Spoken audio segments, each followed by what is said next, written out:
aici ne-am adunat ca fi înaintea ta. Cuvântul tău ce ni l-ai dat, cu drag vom asculta.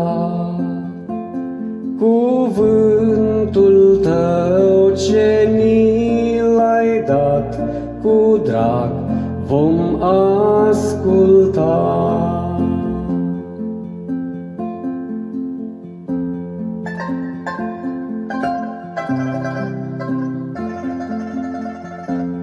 Urechi și inimi deschise, ca Lidiei ne dă.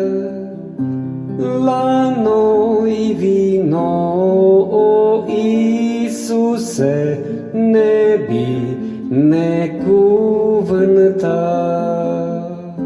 La noi vino, o Iisuse, ne binecuvântă.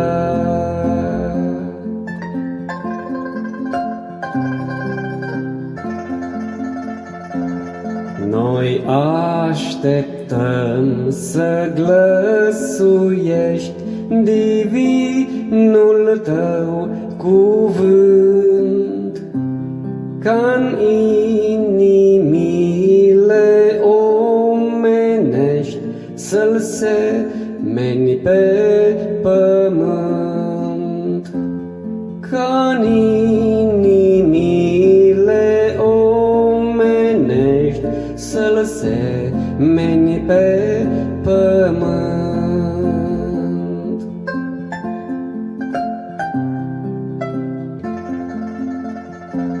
Rămâi cu noi, păstor iubit, în clipe de vegheri, până la ceasul cel dorit al Sfintei Învieri. Până la ceasul cel dorit al Sfintei Învieri.